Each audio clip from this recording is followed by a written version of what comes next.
வணக்கம் மக்களே. நம்ம இன்றைக்கி இந்தியாவோட செகண்ட் T20 அதாவது ஆஸ்திரேலியாவோட இப்போ சீரீஸ் போயிட்டுருக்குது. ஆஸ்திரேலியாவில் போய் 3 ODI அப்புறம் 5 T20 மேட்ச் விளையாண்டுருக்கோம். ஸோ அதில் 2வது T20 நேற்று நடந்துச்சு. அதோட மேட்ச் ரிவ்யூ தான் பார்க்க போகிறோம்.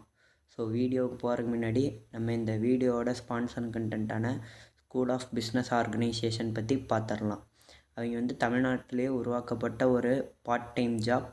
அதாவது நம்ம வீட்டில் இருந்துட்டு ஒரு மொபைல் இருந்தாவே போதும், ஓரளவுக்கு இன்டர்நெட் நாலேஜ் இருந்தாவே ஈஸியாக பார்ட் டைமில் ஏர்ன் பண்ணலாம்.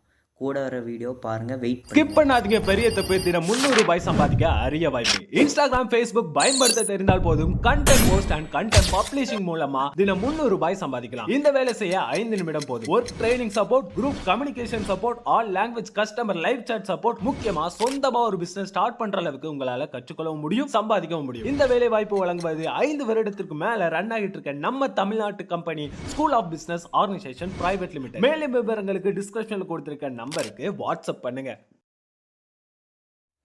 வழக்கம் போல் இந்தியா டாஸ் தோத்துட்டாங்க. அதனால் இந்தியா முதல் பேட்டிங் பிடிக்க வேண்டிய நிலமை. ஆஸ்திரேலியா பவுலிங் பார்த்திங்கன்னா ஹேசல்வுட் தொடர்ந்து 4 ஓவர், அதாவது அவருக்கு 7வது ஓவர்லேயே அவரோட ஸ்பெல்லை போட்டு முடிச்சிட்டாரு. அந்தளவுக்கு ஃபார்மில் இருந்தார். வந்தால் போட்டால் விக்கெட்டு, வந்தால் போட்டால் விக்கெட்டு. இந்தியா ஒரு சைடு சுருட்டி எறிஞ்சிட்டாருன்னு தான் சொல்லணும். ஓப்பனிங்கில் தன்னந்தனியாக அபிஷேக் சர்மா மட்டும் இன்னொரு பக்கம் நின்றுட்டு இருந்தார். பேட்டிங் ஆர்டரில் 4 விக்கெட் போனதுக்கப்புறம் சிவம் தூபே இறக்காமல் ஹர்ஷித் ராணாவை மேலே அனுப்பிச்சு கொஞ்சம் நேரம் ஏதோ ஒரு பாலுக்கு பால் அப்படியே தட்டிட்டு நின்னார். கடைசியில் பார்த்திங்கன்னா அவரே அபிஷேக் சர்மாவுக்கு ஸ்ட்ரைக் தராமல் இருந்தார். அபிஷேக் என்னதான் ட்ரை பண்ணாலும் சிங்கிள் ஹேண்டடாக மேட்ச்சை பெருசாக எடுத்துகிட்டு போக முடியல. இந்தியாவோட பேட்ஸ்மேன்ஸ் 9 பேர் பார்த்திங்கன்னா single digit score. Harshit Rana ஒரு 20 சம்திங் அடிச்சிருப்பார் பாலுக்கு பால். அப்புறம் அபிஷேக் சர்மா ஒரு டீசெண்டான ஒரு நல்ல T20 நாக்காட்ட ஒரு 30 பாலுக்கு ஒரு 50-55 அது மாதிரியான ஒரு ரேஞ்சில் அடிச்சிருப்பார். நம்பர்ஸ் கரெக்டாக தெரியல. அதுங்காட்டி இந்தியா ஒரு 140ங்கிற ஓரளவுக்கு ஸ்கோருக்கு போனாங்க. அதையும் நம்ம ஓரளவுக்கு போராடி டிஃபெண்ட் பண்ணலான்னு பார்த்தா நம்ம இந்தியன் பவுலர்ஸை Australian openers Marsh and Travis Head சொல்லவே வேணாம், பிரித்து கையில் தந்துட்டாங்க. 2 பேரும் அடித்தா வெளியில் தான்.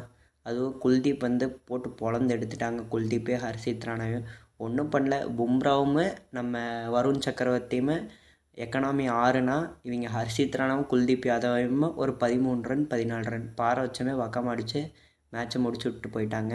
40 பால் கிட்டத்தட்ட 8 ஓவர் கிட்ட மிச்சம் இருக்கிறப்ப மேட்ச்சை முடிச்சுட்டு போயிட்டாங்க. ஸோ இந்தியாவுக்கு பார்த்திங்கன்னா மொதல் மேட்ச் ட்ராவ் ஆயிடுச்சு. அதான் மழை பெய்யறதுனால நடக்கலை. 2வது மேட்ச் ஆஸ்திரேலியா ஜெயிச்சிருக்காங்க. இன்னும் 3 மேட்ச் இருக்குது. யார் இந்த சீரீஸில் ஜெயிக்க போகிறாங்கன்னு பார்க்கலாம். இந்தியா எப்படி கம்பேக் பண்ணுறாங்கன்னு பார்க்கலாம். அடுத்த வீடியோவில் பார்க்கலாம். இதுக்கு முன்னாடியே வீடியோ முடிச்சிடலான்னு தான் பார்த்தேன். ஆனால் ஒரு சில விஷயம் சொல்லிடலான்ட்டு வீடியோ கண்டினியூ பண்ணுறேன். இந்த இமேஜுக்கு நடுவில் ஒரு லைட் எரியிற மாதிரி தான் அபிஷேக் சர்மா இந்தியன் இன்னிங்ஸில் ஒரு தூணாக இருந்து எரிஞ்சிட்டு இருந்தார். அவரே அணைச்சிருந்தாங்கன்னா இந்தியா ஒரு 50, 60, 70லேயே முடிஞ்சிருக்கும். அவங்க ஒன்றும் ஈஸியாக ஜெயிச்சிருப்பாங்க. அப்புறம் பார்த்திங்கன்னா இந்தியா T20 பார்த்திங்கன்னா இப்போ அக்ரெசிவ் அப்ரோச் அப்படி இப்படின்னுலாம் சொல்லிட்டு இருந்தாங்க. இப்போ தெரிஞ்சுக்கங்க, அதாவது அக்ரெசிவ் அப்ரோச் ஒரு பக்கம் இருந்ததுன்னா இதே மாதிரி தான் நிலமை. ஒரு பக்கம் விக்கெட் போயிடுச்சுன்னா அப்படியே மேட்ச் மாறிடும். யாருமே ஆங்கர் பண்ணி நிற்கிறதுக்கு ஒரு ரோல் இருக்காது. அது மாதிரி யாராவது பண்ணணும். இல்லாட்டி அதுக்கப்புறம் பவுலிங்கில் பார்த்திங்கன்னா குல்தீப் யாதவ் தட்டி கொடுக்குறாரு சூர்யா. இந்த மேட்ச்சு தான் தோக்கிற மேட்ச்சே, பரவாயில்ல ரன் போனால் போயிட்டு போச்சாதே, அடுத்த மேட்ச்லேருந்து நல்லா போடு, அது மாதிரி சொல்கிற மாதிரி இருக்குது. அதுங்காட்டி டீம் பர்ஃபார்மன்ஸ் தான். ஒரு டீம் ஜெயிக்கணும்னா கிட்டத்தட்ட எல்லாருமே பர்ஃபார்ம் பண்ணால் தான் ஜெயிக்க முடியும்.